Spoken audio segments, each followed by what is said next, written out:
O Matuto. Zíbia Gasparetto. Ditado pelo Espírito, Lucius. Sinopse. Um matuto que não sabia ler, nem escrever, herdeiro de enorme fortuna, parecia ser uma presa fácil para um advogado, que planejava ludibriá-lo, e para o tio do rapaz, que, julgando-o morto, pretendia ficar com sua herança. Os fatos, porém, surpreendem a ambos.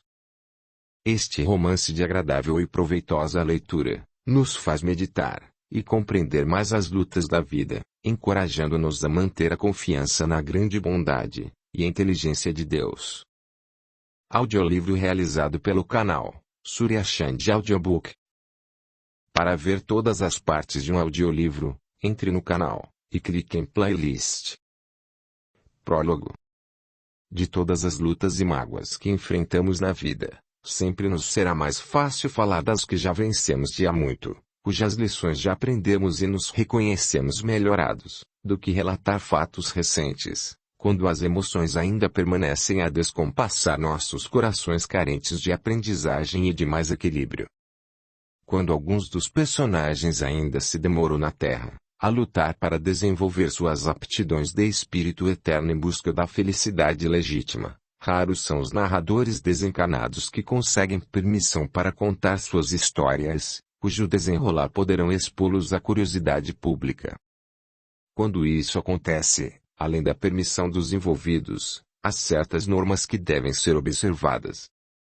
Por essa razão, é claro que os nomes e alguns detalhes da história de O Matuto foram trocados. Que ninguém, ao lê-la, procure descobrir nomes ou pessoas que a nossa ética ouve por bem ocultar e que com certeza não acrescentarão nada aos objetivos desta narrativa. Contudo, esse aspecto da forma não consegue tirar a autenticidade da história, que realmente aconteceu e nos convida a meditar nos problemas que ainda nos envolvem um espírito desejoso de ser feliz, amar e progredir.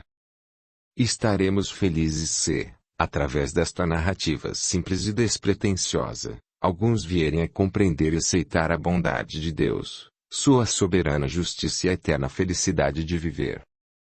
Lucius, São Paulo, 27 de outubro de 1983. Capítulo 1. Ponto terminal.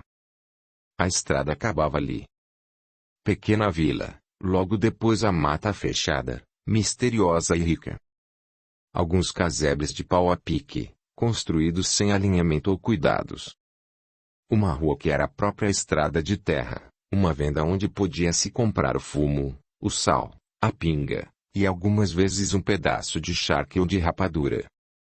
Alguns moradores tinham plantação de couve, milho, abóbora e chuchu. Os mais abastados, galinhas, e só o Venâncio, de quando em vez, criava um porco que era sempre de pouca engorda. Apesar de paupérrimo, Dente de Onça, era o nome do local, abrigava algumas famílias ordeiras e pacatas. Pouco exigiam, limitando-se à pesca no rio que passava mais abaixo, e algumas incursões na vila do Ingaí, que distava umas 20 léguas, para vender ou trocar seu pescado pelos gêneros objetos de que necessitavam. O apelido curioso de Dente de Onça devia-se ao grande número desses animais que habitavam a mata das redondezas, tendo feito já inúmeras vítimas. Sempre forasteiras, porquanto os moradores locais, conhecendo-lhes os hábitos e costumes, tomavam muitas precauções, conseguindo evitá-las. Muitos deles aceitavam a vida dura e pareciam não ter outras ambições ou aspirações senão continuar ali, sobrevivendo ao sabor da sorte. Outros, porém, os jovens principalmente, se iam da vila, sequiosos de conhecer o resto do mundo. Raimundo morava só. Cuidava da própria subsistência plantando um pouco de mandioca e milho, pescando ao sabor da vontade, vagabundeando, dormitando na rede ou mourejando no rio, quando tinha fome, e na roça, quando vinha à disposição.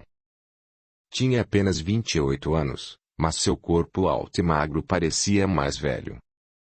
O rosto, queimado de sol, parcialmente coberto por uma barba mais escura do que seus cabelos castanhos.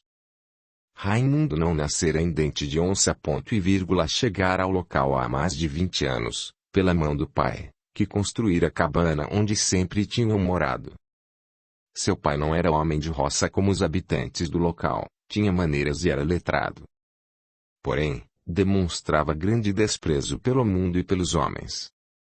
Inculcara em Raimundo o verdadeiro horror à vida na cidade, o pessimismo em relação à humanidade e o desprezo pelas conquistas do progresso.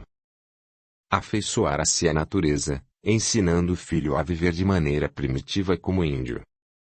Raimundo aceitara aquela vida, amava o cheiro da terra, os pássaros, o rio.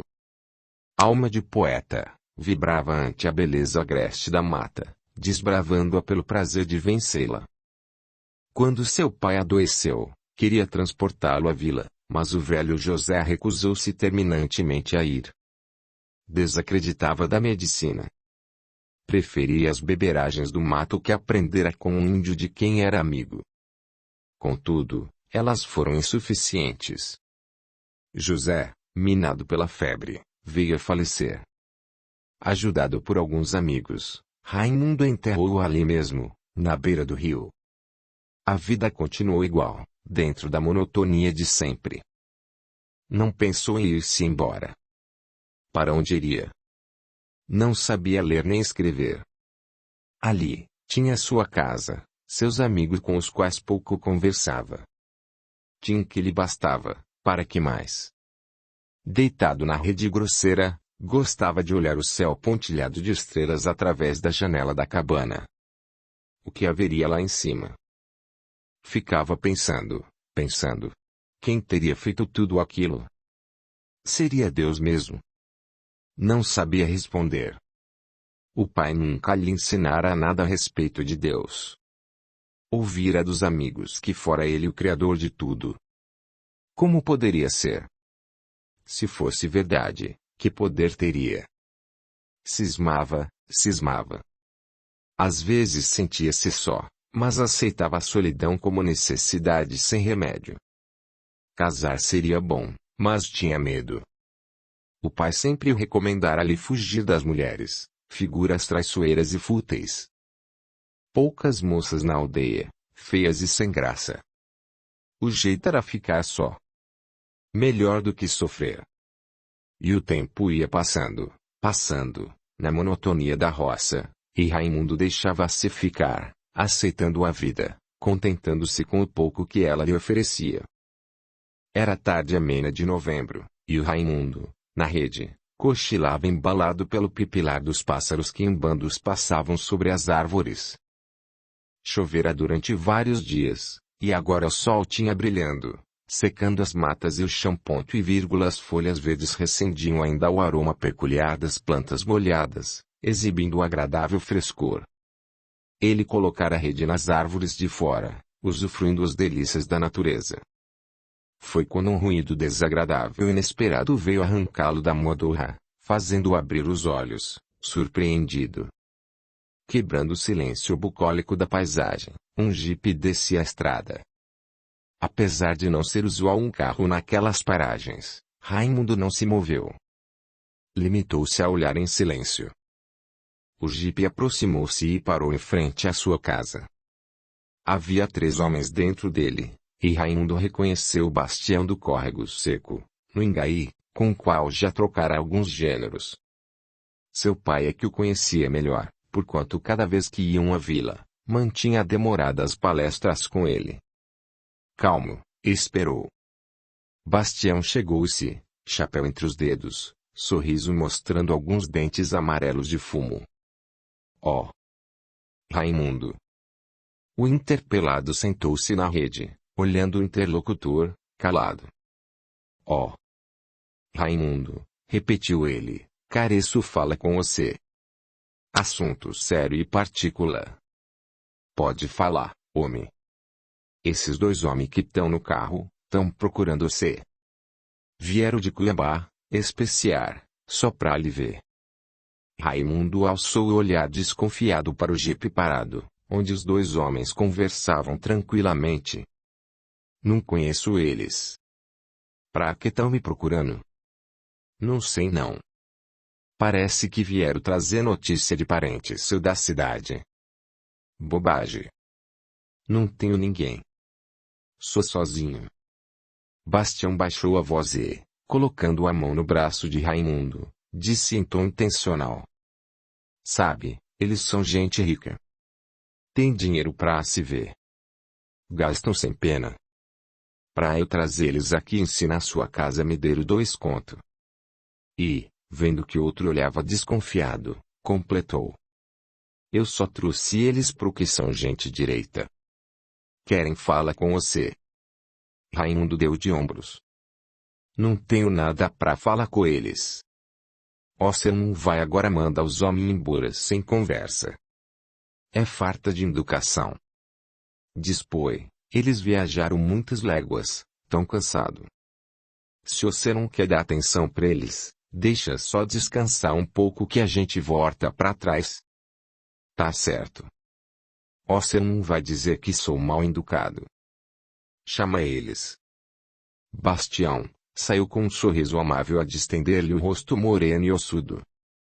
Os homens saltaram do jipe e, com fisionomia distendida, aproximaram-se.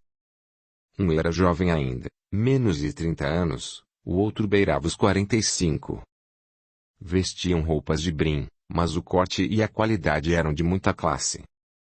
Pela aparência, homens de cidade, cultos e elegantes. Raimundo colocou-se de sobreaviso. Esses são os homens que querem lhe conhece, apresentou Bastião, meio sem jeito. Para o quê? Fez Raimundo, olhando-os bem nos olhos. Apesar de homens desembaraçados, os dois ficaram sem saber como começar. A pergunta direta fora feita com rudeza, mas sem agressividade. Posso explicar? Tornou o mais velho com voz delicada. Meu nome é Olavo Rangel, advogado. Meu amigo é Juvenal Dias, jornalista de Cuiabá.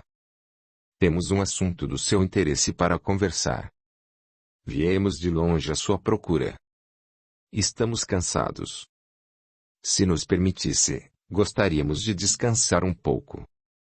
Raimundo olhou-os de frente. Depois resolveu. Tá bem. Vamos lá pra dentro. Casa de pobre. Não sei se vocês vão ficar a gosto. Levantou-se e conduziu-os ao casebre humilde. Dentro, uma mesa tosca, 2 cadeiras que o pai trouxera ainda quando tinham ido para lá, um pequeno armário, uma arca de madeira e nada mais. A um canto, o fogão de lenha que ele mesmo fizera com algumas pedras de barro. Ofereceu-lhes as cadeiras enquanto tomava assento na rede, que também servia-lhe de cama. Bastião ficou de pé mesmo. Muito bem, tornou o advogado em tom profissional. Seu nome todo é. Preciso saber se estou falando com a pessoa que procuro. Meu nome é Raimundo. Temos aí um problema. Eu acho que seu nome é outro. Sei que seu pai mudou o seu nome quando deixaram São Paulo. Parece que o senhor sabe mais do que eu. Acho que sei. Seu nome é Geraldo Tavares de Lima. E seu pai? Euclides Marcondes de Lima. Raimundo foi apelido que ele lhe deu, na mesma época que passou a se dizer José. Raimundo interessou-se. Seu pai nunca lhe contara as razões pelas quais deixara a São Paulo quando ele tinha 5 a 6 anos e resolvera morar ali. Várias vezes quisera perguntar-lhe, mas o assunto o irritava tanto que acabava desistindo. Agora, aquele estranho aparecia com aquela história. Deveria acreditar? O homem parecia sério e de bem. Não sei se é verdade. Não lembro. Era muito pequeno. Olavo ficou preocupado. Faça um esforço. Seu pai não deixou nenhum guardado como papéis, documentos, etc. Raimundo esforçou-se para lembrar. Acho que não. Tinha raiva de papel. Dizia que atrapalhava a vida. Procure lembrar-se do que aconteceu quando chegaram aqui, tornou o jornalista, persuasivo. Nunca viu nada de estranho com ele? Raimundo pensou, até que lembrou-se. Um dia ele chegou da vila feito doido. Trazia um jornal que lia muitas vezes, com fúria. Você sabe o que dizia? Não sei ler. Ele nunca deixou eu aprender. Depois me mandou buscar água no rio, mas eu não fui logo. Tava assustado com ele e me escondi pra ver o que ele fazia. Vi quando pegou uma caixa e foi pro mato. Enterrou ela, depois voltou. Parecia mais sossegado. Fiquei pensando na caixa, e quando ele foi dormir de tarde, fui até lá e desenterrei ela, pra ver o que era. Tinha só papi, e eu enterrei ela de novo, com medo dele me bater. Ele era homem bom, mas muito brabo. Olavo animou-se. Lembra-se de onde essa caixa está enterrada? Faz muito tempo, mas acho que se percurar, nós acha. Sabe, Raimundo, é muito importante sabermos se você é mesmo filho do Euclides Marcondes de Lima. Para isso viemos à sua procura. Tá certo. Tô querendo conhecer o que meu pai não quis me conta. Vamos lá. Levantou-se, apanhou a enxada e dirigiu-se para fora. Os outros seguiram-no em silêncio. Notava-se-lhes a preocupação no semblante. Raimundo caminhou para a pequena plantação sem pressa, obrigando os outros a moderarem a marcha. Ao fundo, sob uma árvore, parou coçando a barba. Acho que foi aqui. Faz tempo, mas eu não esqueci. Deixa eu olhar bem pra ver. Acho que foi aqui. Os olhos ansiosos dos três iam de Raimundo ao chão coberto de mato. Ele começou a cavar. Em nenhum momento pareceu apressado. Lentamente, foi sulcando a terra com certa facilidade, por causa da chuva do dia anterior. Raimundo cavava e nada. Ia com cuidado, atento para não danificar a caixa quando a achasse. Acho que era mais pro lado. Será que seu pai não a retirou daqui? Inquiriu o advogado, preocupado. Não acredito. Pra quê? Se enterrou foi pra se livrar dela, não foi pra a guarda. Olha aqui, parece que aqui tem coisa. Acho que encontrei. Cuidado para não estragá-la. Deve estar velha. Nunca se preocupa. Sei lidar com a terra. Realmente, em poucos minutos um objeto, escuro, surgia aos olhos curiosos dos presentes. Não era bem uma caixa, mas uma bolsa rústica de couro cru que, apesar de sua gemida, estava intacta. Raimundo largou a enxada e limpou as mãos na calça surrada. Deixa limpa ela por fora pra vocês não sujar as mãos. Não importa, tornou o advogado, impaciente. Vamos abrir para ver o que contém. Raimundo abriu com certa dificuldade, e um grosso rolo em volta de um pano surgiu. O advogado desenrolou e alguns papéis amarelecidos apareceram. Rápido, Olavo os manuseou, e sua fisionomia distendeu-se em triunfo. Acho que encontramos. Está aqui o que precisamos. Raimundo olhou desconfiado. O que tá escrito aí, seu douto? São documentos, certidões, vamos até a casa. Lá, poderemos examiná-los minuciosamente. É melhor mesmo. Tá escurecendo e não dá pra enxergar.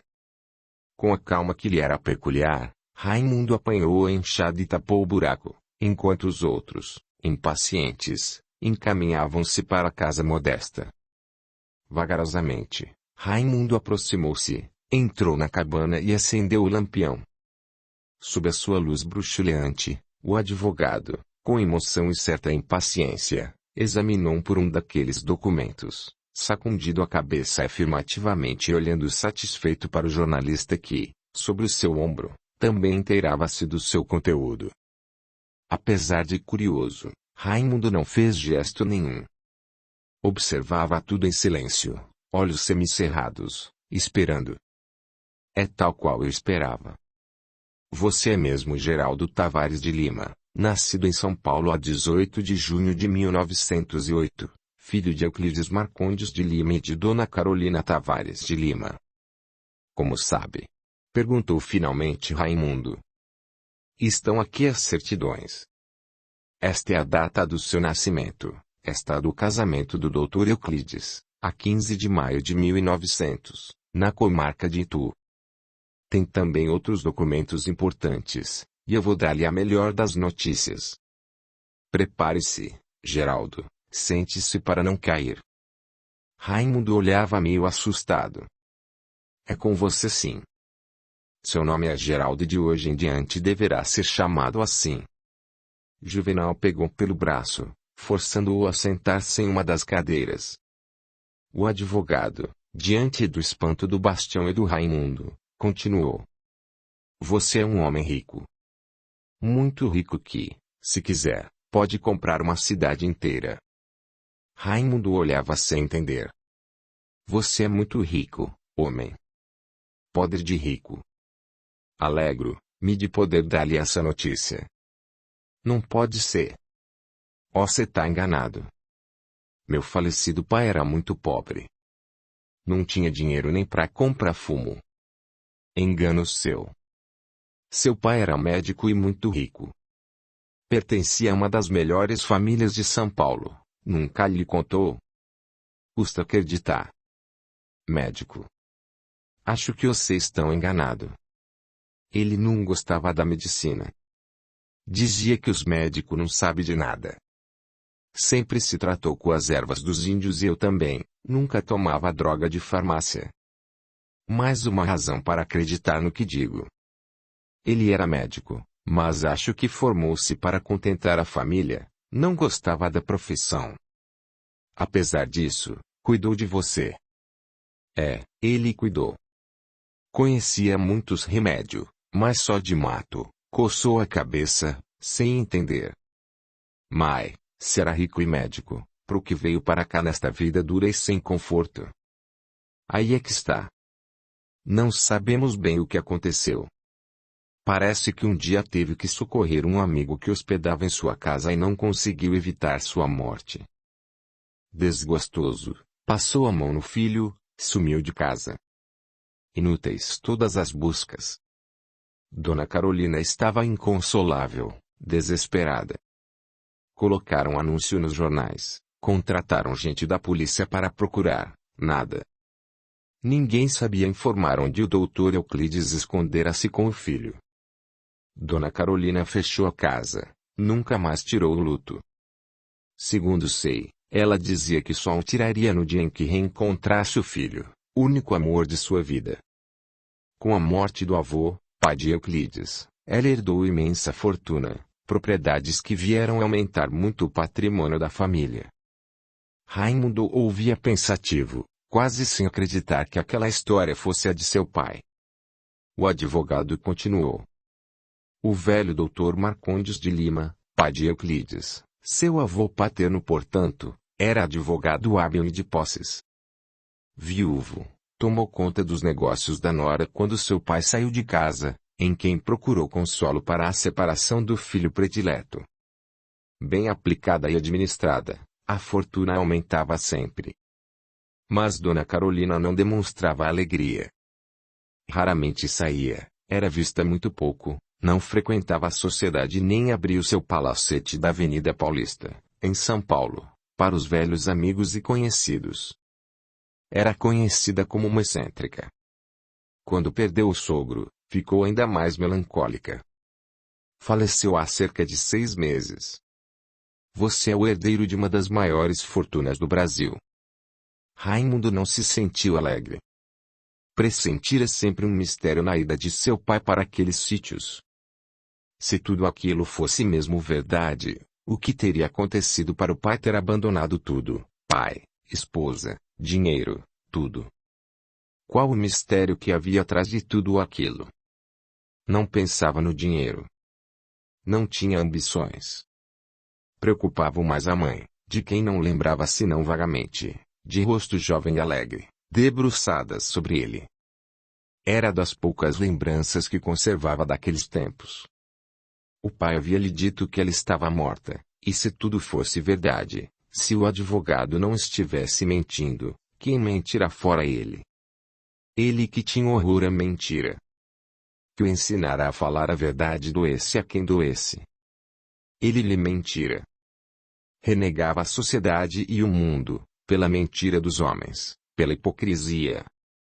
Queria ficar na simplicidade da natureza para fugir aos que enganam e fora o primeiro a mentir, a enganar.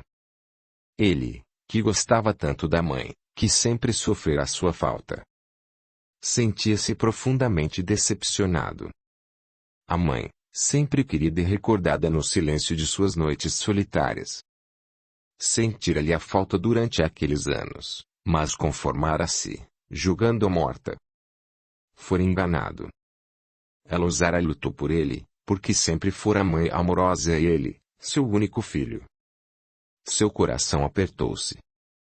Um sentimento de revolta começou a brotar-lhe do peito oprimido. Dr. Olavo admirou-se. Trago-lhe tão boas notícias e você faz essa cara. Digo-lhe que é um homem imensamente rico. Não está alegre? Raimundo olhou-o com raiva. Pensei que minha mãe tivesse morrido há muito tempo. Primeiro, você me diz que ela estava viva, até pouco tempo, para depois dizer que agora já está morta. Acha que posso estar alegre por isso? O advogado trocou um olhar surpreendido com o jornalista. Quem não entendia era ele. Julgou não estar tratando com pessoa normal. Você não sabia que sua mãe era viva? Perguntou Juvenal com voz conciliadora. Não. Não sabia. Se não tinha ido buscar ela pra mora comigo. Acha que ela viria pra este buraco? Fez o advogado com ironia. Raimundo olhou bem de frente. Era minha mãe, tornou ele, muito sério. Se gostasse de mim, haveria de querer ficar comigo. Bem, pode ser, fez o advogado, mais interessado em tratar dos seus negócios do que nos problemas daquele bronco. Mas agora viemos buscá-lo para tratar dos negócios da herança. Você é um homem rico, precisa ir a São Paulo, para tomar posse de tudo. Podemos ir amanhã mesmo. Cuidarei de tudo. Você não tem por aqui muitos valores, pode deixar tudo isto e comprar o que quiser assim que chegarmos à cidade. Calmo, Raimundo esperou que ele terminasse e depois declarou. Quem lhe disse que eu vou? Como? Certamente que irá. Sua fortuna é na base de 50.000 contos de réis. Se não for, não recebe nada. Não careço de nada. Tenho tudo o que quero. Não sinto farta. Aqui, os amigos são gente de bem e nossa vida é sossegada. Não gosto de cidade. Só tem farsidade e hipocrisia que vou fazer por lá. E o dinheiro? Raimundo deu de ombros. Não tem importância. Não sei gastar ele mesmo. Ia me dar muito trabalho. Vou ficar aqui mesmo. Leva a minha vida. Se a mãe tivesse viva eu ia, mas ela já tá morta, então, não careço de ir. Dr. Olavo trocou um olhar desanimado com o jornalista. Sentou-se, sem saber o que dizer. Jamais pensara encontrar tanta ignorância. Talvez ele fosse um deficiente mental. Para recusar tanto dinheiro, preferir tal miséria só havia uma explicação. A imbecilidade. Incapacidade para avaliar o que estava perdendo. Por outro lado, um homem tão ingênuo seria fácil de manejar, principalmente na administração de seus bens, o que era seu objetivo principal. Por isso, calou-se e permaneceu pensativo durante alguns minutos. Depois tornou. Bem, quanto ao trabalho, não precisa ocupar-se com nada. Tenho um escritório em São Paulo e poderei tratar de tudo para você. Acontece que se você não for receber esse dinheiro, não apresentar-se dentro do prazo legal, quem vai herdar tudo é a família de seu tio José, irmã de seu pai, e isso não era do gosto de sua mãe. Raimundo fixou-o com curiosidade. Dona Carolina não apreciava o cunhado porque lhe botou fora toda a parte da herança que recebeu, joga muito. Seu filho também é sem juízo. Estão arruinados e loucos para receber o dinheiro de sua mãe. Depois aduziu o jornalista. Não é só o dinheiro. Vão morar na casa dela, ficar com as joias dela, as roupas, os móveis, tudo o que era dela e que é seu. Raimundo estremeceu. Tocaram-lhe o ponto fraco. Gostaria de ter alguma lembrança da mãe. Se você gosta de sua mãe, não deve deixar que pessoas das quais ela não gostava e vivia afastada tomem conta de tudo. E, fez ele, pensativo. Ela não ia gosta. Então, tornou o advogado, com habilidade, você vai conosco amanhã, toma posse de tudo. Depois, pega o que desejar, e se não quiser ficar por lá, volta pra cá. Você não é obrigado a ficar lá. Precisa ir porque sua presença é necessária para fins legais. Decidirá o que quer. Ninguém pode obrigá-lo a nada. Se resolver dar toda a sua fortuna, ninguém tem nada com isso. Raimundo permaneceu pensativo, indeciso. Vai, homem, animou Bastião, cujos olhos miúdos vibravam de cobiça. Se quiser, eu posso ir junto. Eu não deixava essa dinheirama para esses parentes que sua mãe não gostava. É desaforo. É, disse o advogado, com astúcia, tem razão. Eles abriram o inventário, alegando que você está morto e que os únicos e verdadeiros herdeiros são eles. Mas eu tô vivo, tornou Raimundo, irritado. Tinha raiva dos ambiciosos e interesseiros. Eles não têm certeza se você é vivo ou morto. Mas ao invés de procurar descobrir, eles querem lhe passar a perna. Afirmaram em ofício que você está morto. E, como está desaparecido há 20 anos, se não aparecer com os documentos provando que está vivo, eles herdarão tudo. Como foi que me descobriu aqui? Inquiriu Raimundo, desconfiado. Conheci sua mãe. Fui amigo dela. Sempre procurou saber onde estava o filho. Fui encarregado de procurá-lo. Mas infelizmente, só 6 meses depois de sua morte consegui achá-lo. Se ela fosse viva, como ficaria feliz? Raimundo tranquilizou-se. Se era amigo de sua mãe, devia ser gente de bem. Depois, eles tinham razão.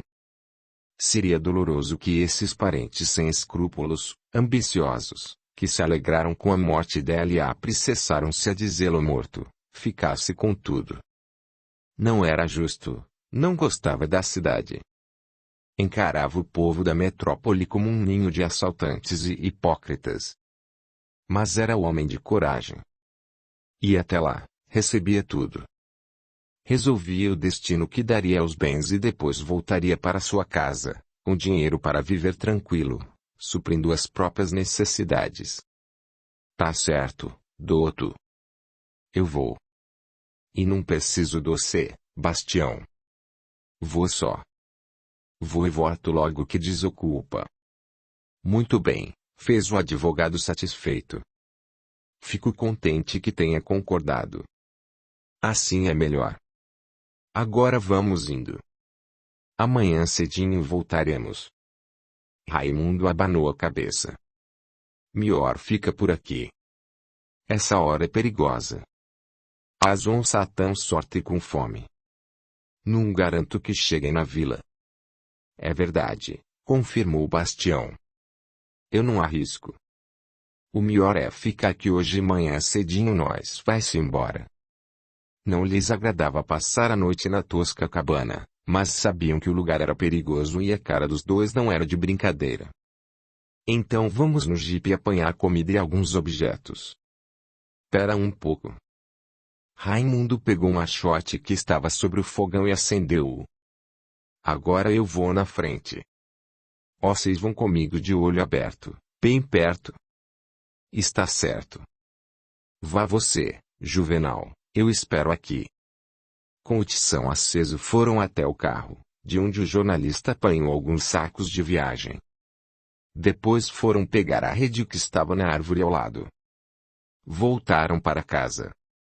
Comeram pão e outras guloseimas que tinham trazido enquanto Raimundo servia o café, e depois da porta bem trancada, acomodaram-se. Raimundo numa rede, o advogado na outra. O jornalista colocou seu cobertor de viagem no chão duro, procurando ajeitar-se, enquanto Bastião acocorava-se a um canto. Deitado na rede, Raimundo não conseguia conciliar o sono. Tantas ideias em sua cabeça deixavam-no aturdido. Em poucos minutos sua vida calma transformara-se. Nunca tinha ido à cidade. Parecia-lhe tão distante, como se fosse um outro planeta, quase inatingível. Seu pai sempre comentava a vida em sociedade com pessimismo. Os homens da cidade eram todos hipócritas e perversos. Quem quisesse sossego devia viver longe da civilização. Sua vida não era ruim. Tinha saúde, tranquilidade, o céu, as árvores, o rio. Era livre. Fazia o que lhe dava vontade. Horrorizava a ideia de que os homens na cidade tinham que submeter-se aos patrões com hora para tudo. Às vezes ficava imaginando como deveria ser a vida por lá. Mulheres pintadas como vira em uma revista na vila. Mas, mesmo que sentisse alguma curiosidade em ver como era, não tinha dinheiro para uma viagem dessas. Agora, quando menos esperava, tudo tinha se arranjado, não só para conhecer como para morar se quisesse. Palacete e tudo. Raimundo remexeu-se na rede, aflito. Pensara estar só no mundo. De repente surgem parentes, dinheiro, posses, etc. Custava-lhe crer. Parecia-lhe mentira. Mas como não acreditar? O advogado conhecia a vida de seu pai muito mais do que ele próprio. Conhecera-lhe a mãe, o avô, a família. Sentiu certa curiosidade. Gente fina, por certo, gente rica, letrada, da cidade. Como iam recebê-lo? Remexia-se na rede sem conseguir dormir. Era noite alta quando finalmente pôde conciliar o sono. Sono inquieto, em que as fisionomias misturavam-se à sua frente. O rosto do pai, barbudo e enérgico, o rosto suave da mãe, o advogado, o jornalista, não lhe permitindo um repouso tranquilo. Audiolivro realizado pelo canal Surya Chand Audiobook. Quando os galos começaram a cantar, abriu os olhos em sobressalto. Foi à janela. 5 horas, com certeza. Acendeu o fogo e botou a água para o café. Bastião abriu os olhos com vivacidade. O cheiro gostoso do café sempre o animava. O jornalista também acordou. Apesar do chão duro, o cansaço o fizera dormir profundamente. Sentia-se bem disposto. Voltar à cidade era uma boa perspectiva. Havia um mês que procuravam pelo Raimundo pelas redondezas. Finalmente podiam voltar, e que reportagem faria? Pensando bem, talvez o afortunado Geraldo precisasse de administradores. O advogado certamente esperava passar a mão em grande parte daquele dinheiro, uma vez que o pobre matuto era imbecil a ponto de nem querer recebê-lo. Depois, ignorante e analfabeto, fácil lhe seria, como advogado, ludibriá-lo. Ele não pretendia largar o osso. Afinal, deixara tudo e trabalhara intensamente nessa busca havia vários meses. Dr. Olavo prometera-lhe largo furo de reportagem, mas agora ele achava que podia conseguir muito mais. Bem-humorado, acordou o companheiro e apressaram-se a tomar breve refeição. Vamos embora, fez o Dr. Olavo com decisão. Temos algumas horas de estrada e pretendo chegar a Cuiabá antes do anoitecer. Raimundo vestiu a melhor roupa, e vendo-o, o advogado esclareceu. Essa roupa de certo não serve para a cidade. Quando chegarmos lá, vamos comprar tudo novo. Raimundo olhou-o com calma. Não carece. Não tenho dinheiro. Bobagem. Você é um homem rico. Eu tenho e vou emprestar para as primeiras despesas. Depois você me paga. Raimundo abanou a cabeça. Não preciso. A roupa serve só para agasalhar o corpo. Essa é muito boa. O advogado irritou-se, mas o homem era teimoso. Melhor não contrariá-lo. Procurando imprimir um tom calma à voz, tornou, conciliador. Não é isso. Na cidade, as pessoas usam roupas diferentes. Se você aparecer assim por lá, todos vão olhá-lo e pensar que você é um mendigo. Eles dão muita importância às roupas, e enquanto estiver lá, é preciso que se vista bem. Afinal, você agora é um homem rico. Isso não muda nada. Sou o mesmo de antes. Não sei calçar aqueles sapatos, nem vestir roupa cheia de capricho. Depois, sou assim e não muda. Quem acha ruim que coma menos. Ninguém vai me obrigar a fazer o que não gosto. O advogado achou prudente calar-se. Estava irritado, e se ofendesse aquele maluco era bem capaz dele desistir da viagem. Aí, adeus dinheiro, adeus posição, adeus tudo. Está certo. Seja como você quiser, murmurou, conciliador. Decidiu não dizer nada mais. Contrariado, viu Raimundo colocar uma muda de roupa numa toalha e fazer uma trouxa. Teve que esperar com paciência que ele fosse chamar seu vizinho, autorizando-o a baldear as galinhas para o seu galinheiro, cuidando delas até que voltasse. Podia lucrar os ovos e comer os frangos que ficassem no ponto. Pediu-lhe para olhar a casa até a volta. O dia já tinha amanhecido de todo quando os 4 homens instalados no jipe iniciaram sua viagem. Olhando as paisagens familiares e queridas que ia deixando para trás, Raimundo sentiu um aperto no coração. Mas, ao mesmo tempo, um sentimento de curiosidade pelo mundo do outro lado daquelas matas começou a brotar, vivo e ansioso em seu peito oprimido. Como seria esse mundo que iria conhecer? Capítulo 2. A viagem decorreu em silêncio, cada qual engolfado nos próprios pensamentos. Só Bastião, falante e excitado com a aventura do Raimundo, tentava uma palestra, sem êxito. Ninguém tinha vontade de conversar. Ele conhecia Raimundo desde que viera para aquelas terras porque o seu Zé e o filho tinham morado alguns meses na vila, gastando no armazém de seu pai. Ele era criança ainda e muitas vezes tinha brincado com Raimundo. Depois que eles se mudaram para aquele fundo, sempre continuaram a comprar no armazém do Bastião. Quando os homens chegaram à vila perguntando por um homem com o filho, não lhes identificou os nomes, mas vendo o retrato de seu Zé logo o reconheceu, apesar de estar agora mais envelhecido. Sabedor da novidade, prontificou-se a levá-los à casa de Raimundo. O repórter tirou fotografia sua e de sua casa, dizendo que ia sair no jornal, e Bastião não se cabia de alegria. Chegaram à vila, reabasteceram o carro e a custo conseguiram despedir-se do Bastião, tal a sua excitação. Quando voltar, passo por aqui. Aí, conto tudo, prometeu Raimundo, mas para livrar-se dele. Se você voltar. Nunca fui homem de 2 palavras. Vou resolver tudo e volto. Você vai ver. Na vila, o assunto corria de boca em boca. Raimundo milionário. Parecia mentira. Ficaram por lá apenas 1 hora, mas foi o bastante para o povo todo vir ver o herói. Conversavam, riam, pediam ajuda, alguns até oferecendo-lhe quitandas para a viagem. Raimundo pareceu contrariado. Não gostava de atrair atenção, queria sossego. Nunca fora da intimidade daquela gente. Dr. Olavo tratou de buzinar para abrir caminho e sair dali o mais rápido possível. Quando viram-se longe da algazarra, Raimundo comentou: Não sei por que isso. Sempre vim aqui e ninguém nunca se importa.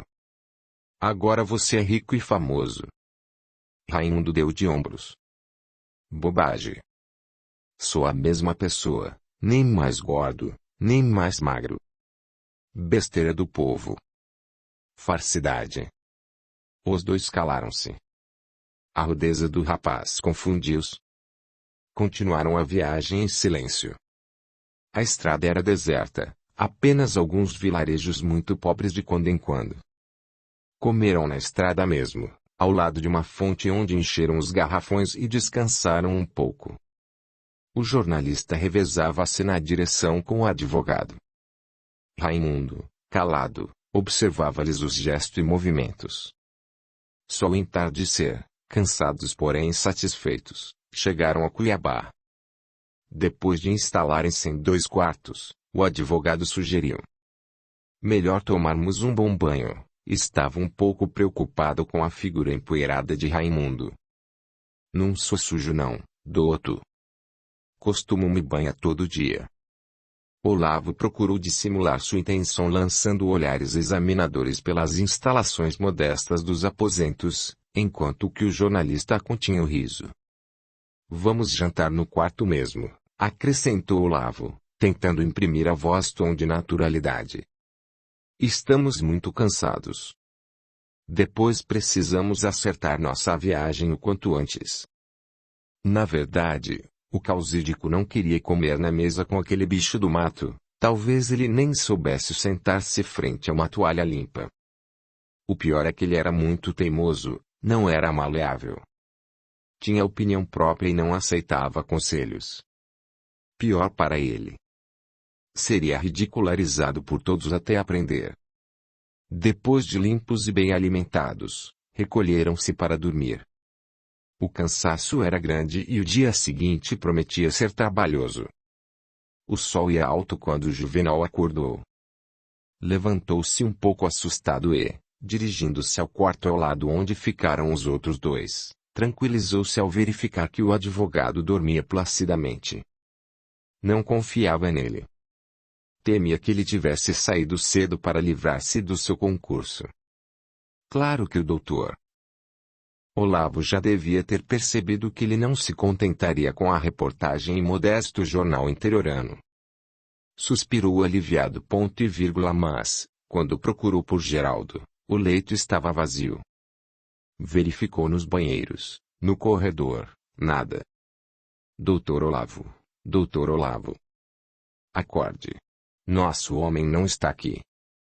Olavo acordou assustado, sentando-se na cama, olhos abertos, meio apalhirmado. Como?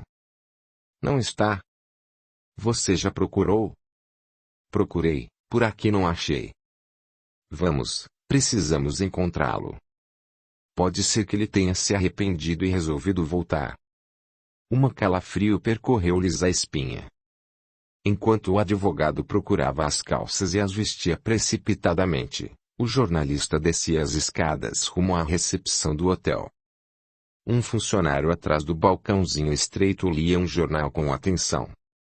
Moço, faz favor. Você está aqui há muito tempo. Estou, sim. O que aconteceu? Você viu sair um homem alto, magro, de barba, camisa xadrez? O moço que veio ontem com os senhores? Sim. Vi. Sim. Ele disse que ia dar uma volta. Achou o quarto muito abafado, queria ver a cidade. O outro suspirou, aliviado. Viu se levava alguma coisa. Que coisa? O senhor acha que ele roubou? Não, não é isso. Perguntei se ele levou a trouxa com a roupa. Ah. Bom. Não levou nada. Estava com as mãos vazias. Está bem. Obrigado, e, virando-se para o advogado que, esbaforido, já chegara à portaria, explicou. Não se preocupe. Nosso homem foi tomar ar. Achou o quarto abafado. Foi conhecer a cidade. O advogado bufou, impaciente. Esta agora. Ele pode perder-se. Não conhece nada aqui. O porteiro deixou escapar uma risada. Perder-se. Ele? É mais fácil acontecer com o pessoal da cidade. Matuto não se perde. Vamos esperar lá em cima, tornou Olavo ao companheiro. E, dirigindo o seu porteiro, mande servir café completo no quarto. Será que ele foi só passear mesmo? Acho que sim, respondeu Juvenal. A curiosidade dele é natural. Talvez seja até bom que ele veja como os outros se vestem diferente dele. Veja, a trouxa está lá dentro do armário. Podemos ficar tranquilos. Acho que ele abandonará a fortuna, mas jamais a trouxa com a roupa. Reparou como ele cuidou dela o tempo todo. O advogado riu, mais calmo. Puxa, que susto! Se ele desiste, adeus herança. Os parentes herdam tudo e eu ficarei de fora. Não é justo, depois do trabalho que tive. Dr. Olavo, foi bom entrarmos no assunto. Também quero melhorar a vida e acho que há dinheiro para todos nós. Eu desejo acompanhá-los a São Paulo. Em que condições? Na de ajudá-lo a conseguir o que deseja. Trabalhar consigo. Vai precisar de quem o assista na luta que o espera. Juntos teremos melhores possibilidades de êxito. A ideia não é má. Você realmente tem me ajudado, mas veja bem, não sei em que condições vamos trabalhar. Este maluco vai nos causar problemas. Parece até que já estou vendo. É bronco feito uma porta, e o pior é que precisamos dele. Impacientar-se não adianta. Tracemos o plano com calma. Amansá-lo é questão de tempo. Precisamos captar-lhe a confiança. Depois, faremos tudo o que quisermos dele. O outro suspirou. Acho que preciso mesmo de você. Não tenho paciência com a burrice dele. Então fica acertado, somos sócios. 50%. O outro pulou. 50%? Você endoideceu. Afinal, a causa é minha e sou eu quem vai enfrentar a situação judicialmente. Você é simples jornalista, apenas meu assistente. Dou-lhe 10%, o que já é muito. Discutiram acaloradamente, chegando ao acordo dos 30%, dos quais o advogado não arredou o pé, alegando despesas do seu escritório em São Paulo, etc., etc. Desejavam viajar de avião até o Rio, mas receavam o comportamento do matuto num avião. Por outro lado, a viagem de trem era muito cansativa e demorada. Não tinham chegado a nenhuma conclusão quando a figura de Geraldo apontou na porta. O advogado sorriu, procurando ser amável. Bom dia, amigo. Já tomou seu café? Já. Fui para a cozinha logo cedo. Procurando não demonstrar irritação, o advogado explicou. Geraldo, no hotel estamos pagando. Por isso, os empregados vêm trazer o café no quarto ou nos sentamos à mesa no salão e lá somos servidos. Não fica bem entrarmos na cozinha. Pro quê? Não tô doente pra ser servido. Depois, olha esse pão que vocês estão comendo, parece duro, o café garanto que veio frio. Lá eu escolhi o melhor, bebi café coado na hora. Comi broa quentinha e conversei com a dona que vai fazer para mim um almoço especial. Vendo a cara assustada do Dr. Olavo, Juvenal mal conteve o riso. Vejo que não perdeu tempo. Fui melhor servido do que nós, e chegando-se mais perguntou, curioso, conte-nos agora, o que achou da cidade. É diferente do que eu vi na revista. As casa pequena, pensei que fosse maio. Espere até chegarmos a São Paulo, fez o jornalista. Não é igual? Não. Não é. Os prédios são grandes. As mulheres são muito bonitas. Os dois olharam com curiosidade para Geraldo. Como se arranjaria ele com as mulheres? Teria alguma experiência? Por agora, não vi mulher bonita. Só se pra lá for melhor. Certamente.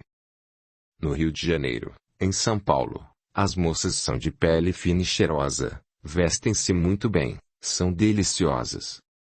Juvenal suspirou, empolgado, pensando já na sua vida com muito dinheiro na cidade grande. Mulher feia não serve, mulher bonita é marvada e perigosa. Me abre o olho com elas. É isso mesmo, ajuntou o advogado. Geraldo, você precisa ter muito cuidado. Elas vão correr atrás de você por causa do seu dinheiro. Não pode acreditar nelas, senão elas o depenam. Depenam? É, tiram-lhe até uma roupa do corpo. Carecinasse a mulher que vai me tapear. Não sou trouxa. É. Acho que não mesmo. Precisamos combinar a viagem. É muito longe, e se formos de trem gastaremos muito tempo e ficaremos muito cansados. O melhor é irmos de avião, disse isso e olhou para Geraldo receoso. Viagem de aeroplano. Subir lá no céu. É. Foi o que pensamos. Em poucas horas estaremos no Rio e de lá seguiremos para São Paulo. Se tem medo e prefere ir de trem, iremos, apressou-se Olavo a acrescentar. Puxa! Subir lá no alto. Quem diria? Eu quero subir. Nunca vi um aeroplano no chão. Dizem que é muito grande. Decididamente, ele era imprevisível. Pela primeira vez entusiasmava-se com alguma coisa. Fazia lembrar uma criança. Pois seja. Juvenal, vai agora mesmo ver nossas passagens. Partiremos o quanto antes. Geraldo estava curioso. Como o avião baixava. Como cabia tanta gente dentro. Como ele conseguia voar. Doutor Olavo, embora um pouco caceteado, procurava prestar esclarecimentos. Não podia perder aquela chance de aproximar-se mais dele. Conhecê-lo bem era parte integrante de seus planos para manejá-lo. Vendo mais afável, arriscou. Eu vou dar uma volta por aí. Não quer comprar uma roupa nova? Como viu, na cidade as roupas são diferentes. Vestido assim, você chamará muita atenção. Todos olharão para você. Geraldo deu de ombros. Não careço de roupa. Tô bem como tô. Não preciso de nada. Pelo menos vamos comprar uma mala. Em avião não se leva trouxa. Pro quê? Não é costume. Depois, a roupa fica mais arrumada na mala. Não amassa, não suja. É muito ruim andar sujo e amarrotado.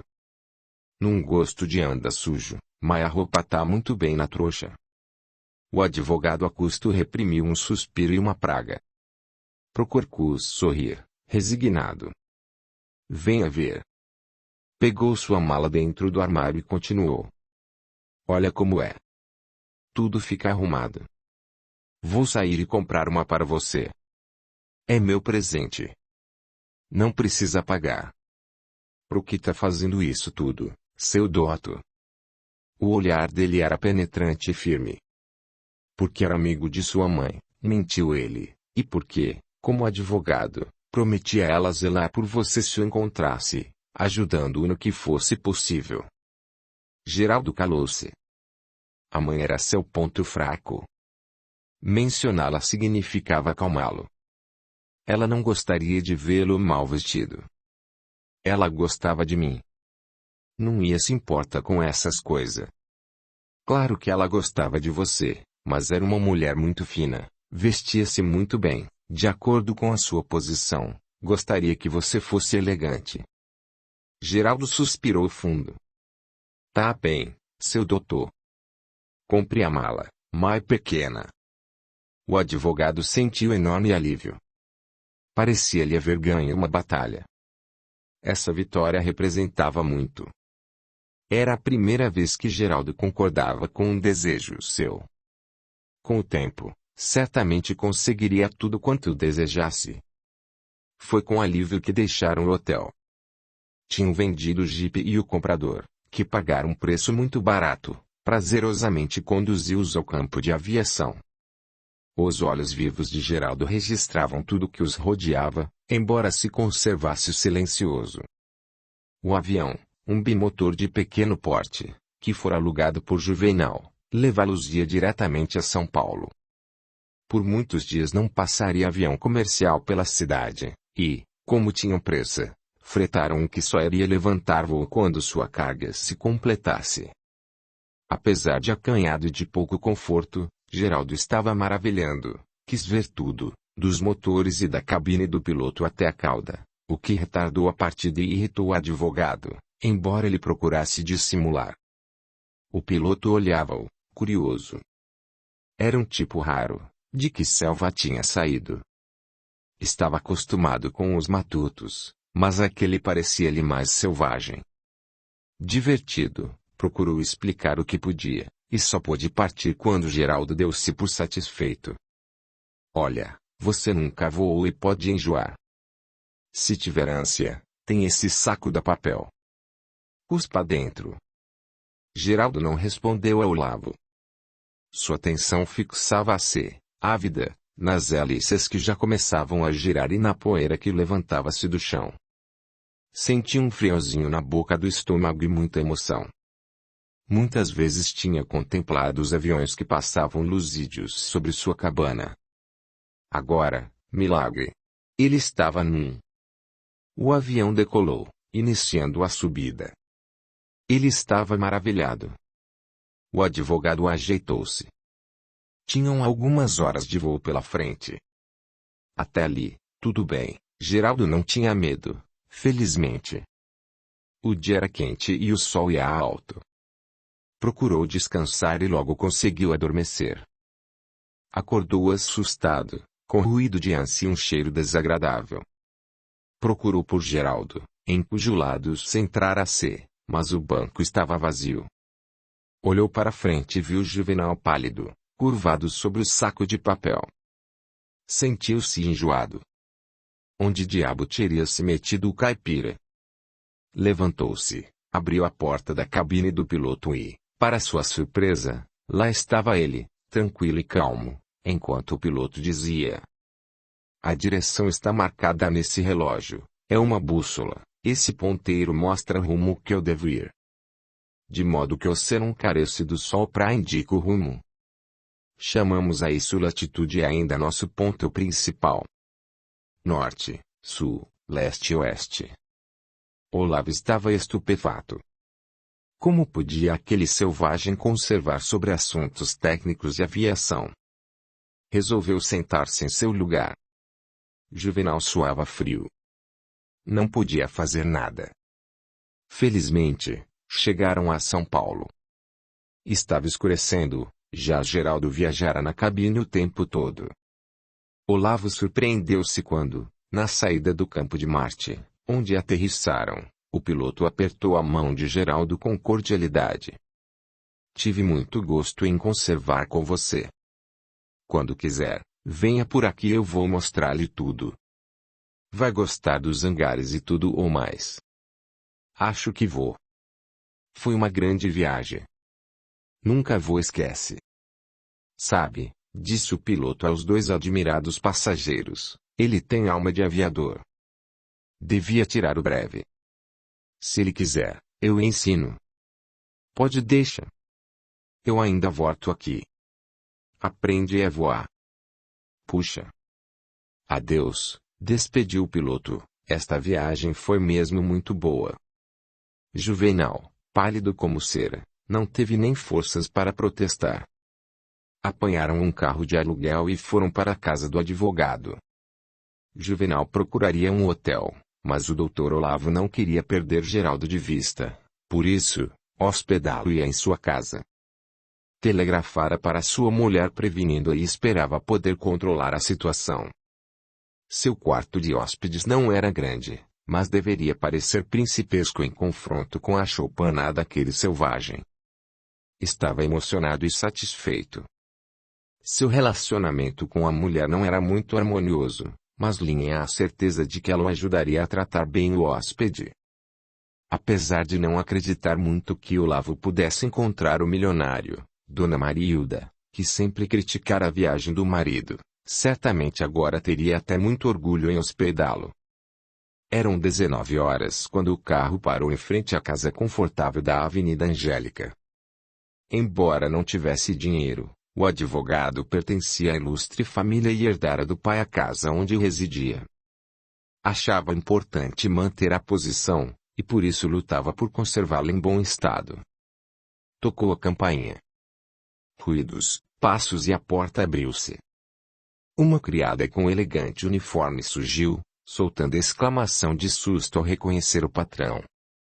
Em pouco tempo, Olavo era abraçado por uma senhora alta, cabelos castanhos crespos e cortados bem curtos, busto volumoso e corpo ereto.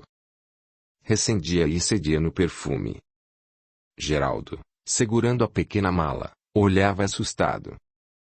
O hall, onde imponente lustre de cristal reluzia, era recoberto por grosso tapete vermelho com sole ricamente lavrado e patinado a ouro. Estava a um canto, encimado por caprichoso espelho de cristal. Flores delicadas em vaso de alabastro. Do outro lado a escada larga em mármore branco, corrimão dourado de metal, recoberta pela passadeira também vermelha. Geraldo teve receio de pisar com suas grossas botinas naqueles tapetes. "Como está, meu querido?", disse ela com certo aceno formal. "Fez boa viagem?" "Regular, Marilda. Mas quero que conheça a nosso Geraldo. Entre, não fique aí na porta, a casa é sua." Ele entrou sério e procurando pisar com leveza. Dona Marilda a custo conteve o riso. Parecia pior do que o Jecatatu. Onde Olavo desenterrara tal criatura? Habituada à vida em sociedade, exibiu um sorriso amável. "Seja bem-vindo, meu jovem. Entre. Não faça cerimônia. Tenho muito prazer em conhecê-lo." Geraldo teve vontade de fugir. Não gostou daquela mulher. Tinha um olhar de cobra quando queria pegar passarinho. Sem responder nem apertar a mão que ela lhe estendia, tornou. "Olha, seu douto não careceu fica aqui. Vou embora para um hotel." "Não. Vou ficar ofendido. É uma honra tê-lo em minha casa. Não posso consentir que fique num hotel." "Não gostou daqui?" "Não é isso. Sou homem simples, não tô acostumado com luxo. Não quero dar trabalho. Só vim assim nos papi e voltar." Dona Marilda estava de boca aberta. Lançou um olhar meio irônico para o marido. "Marilda, meu bem, gostaria de conversar com ele. Pode deixar-nos a sós?" "Certamente. Com licença." Saiu, deixando uma onda de perfume no ar. "Geraldo, tem calma. Eu disse-lhe que na cidade tudo é diferente." "Tô vendo, mas se eu ficar no hotel, fico melhor, não carecer ser de luxo." "Não sou homem complicado." Foi falando e foi saindo. Olavo a custo encobria a contrariedade. Só esta faltava ali agora. Depois daquela viagem dura ansiava por descansar, mas o imbecil não gostava de sua bela casa. A custo dominou a irritação. "Geraldo, não seja criança. Todos aqui queremos que você fique confortável. Você é um homem rico agora. Precisa aprender a viver em sociedade. Depois, não conhece ninguém em São Paulo. Isto aqui não é a sua vila. Não saberia nem andar na rua. Além disso, a cidade é perigosa, está repleta de ladrões, malandros, mulheres perigosas. Desejo defendê-lo dos perigos. Quero que fique conosco para protegê-lo." "Uai, douto, nesse caso voto pra dente de onça minha é o mesmo. Lá só tem onça, mas a gente sabe lida com elas. O povo é tudo gente boa e direita. Não tem perigo de nada." Meu falecido pai também falava isso. Haverá de ser verdade. Nesse caso, não é bom fica. Volto logo pra casa. Olavo suspirou, resignado. Também, não é tanto assim, quando você conhecer tudo, não tem perigo de nada. Mas se quiser ir para o hotel, eu levo. Porém antes responda. Por quê? Não havia concordado em ficar em minha casa? É, por certo. Mas não gosto de luxo, e não gostei da cara da sua mulher. Ele falava isso com naturalidade. Olavo quis modificar-lhe a impressão. É porque você ainda não a conhece bem. Marilda é uma boa pessoa, honesta, boa esposa e boa mãe. Não tô dizendo isso. Mas que ela é farsa, isso ela é. Não gosto de me ver, mas não quer contrariar o marido. Se eu ficar, ela vai falar de mim por detrás e eu vou fazer uns desaforo. É melhor isso embora. Não gosto de fingimento. Comigo não carece não. Olavo ficou sem argumento. Apesar de irritado, admirou-se da astúcia de Geraldo, a quem um simples olhar revelara o caráter de Marilda. Resignou-se. Está bem. Vamos para o hotel. Falaremos com o Juvenal, que ficará com você. Espere um momento. Procurou a mulher, com quem conversou. Não adianta. Ele não quer ficar aqui. Vou levá-lo a um hotel e já volto. Marilda lançou-lhe um olhar irônico. Faça pagar bem caro pelo trabalho, não se esqueça. Para mim um alívio. Apesar de cansado, Olavo apanhou o carro na garagem e dispôs-se a levar o caipira para o hotel. Mas sua odisseia não terminou ali. Geraldo não quis ficar no hotel onde estava Juvenal por ser de luxo, e Olavo queria que o repórter ficasse junto com o caipira para controlá-lo, mas Juvenal, por sua vez, bem instalado e cansado, não queria sair de onde estava. Geraldo não arredou o pé. Não ficava ali e pronto. Depois de muita discussão, Olavo conseguiu colocar os dois no carro e saíram para procurar um hotel tipo médio. Mas Geraldo não gostava de nenhum. Depois de muito rodar, concordou com um hotel simples, porém limpo. Finalmente, gostou do local, para alívio de Olavo e para a raiva de Juvenal, que já queria usufruir do luxo e do dinheiro que esperava ganhar. Reconhecia que alguém precisava ficar com ele. O homem podia meter-se em apuros e arruinar todo o plano. Foi aí que Geraldo teve fome. Eram 22 horas e o refeitório do hotel estava fechado. Olavo estava moído de cansaço, mas Geraldo parecia bem disposto e sem sono. Na roça dormia cedo, que diabo tinha ele que não se cansava? Olhava tudo sem perder nada, admirava-se das luzes, dos anúncios coloridos, crivava os dois de perguntas que eles não sabiam responder. Queria saber como acendiam e apagavam, como coloriam as luzes, como funcionava o telefone, se o fio tinha buraco e a voz andava dentro dele. Olavo não aguentava mais. Não fosse pelo dinheiro, tinha mandado as favas. Tirou o dinheiro do bolso e entregou-o a Juvenal. Preciso ir. Compre alguma coisa para comer. Amanhã cedo estarei de volta. Passem bem. Fingiu não ver o ar contrariado do repórter e foi saindo. Estava no limite da sua resistência. Juvenal falou. Pode acomodar-se. Vou descer para comprar sanduíches. Sanduíches. O que é isso? É pão com alguma coisa no meio. Você prefere queijo ou mortadela? Eu gosto de queijo, mas se tiver uns bolinhos de mandioca ou uma broa de milho, eu quero. Quer café ou guaraná? Vou junto com você. Quero ver o que tem pra comer. Depois, gostei de andar naquela coisa que sobe e desce. No elevador. No elevador. Juvenal mal conteve o riso. Aquela hora, cansados da viagem, ele querendo andar de elevador. Acontece cada uma. Desceram. O hotel situava-se na Avenida São João, que apesar de ser uma terça-feira, estava movimentada. A presença do caipira provocava alguns olhares admirados. Juvenal resignou-se. Que remédio! Foram a um bar. Sobre um balcão, vários pratos com quitutes, mas Geraldo só tomou café com rosquinhas. Devorou um prato delas, que eram fritas na hora e cobertas com açúcar e canela. Juvenal, ainda meio enjoado, não se conformava vendo comer tudo aquilo doce. Tá boa esta rosquinha. Tava com fome. Quando saíram do bar, Juvenal estava morto de sono. Agora vamos dormir. Vá você. Eu vou dar uma volta. Quero olhar a cidade. E esta agora?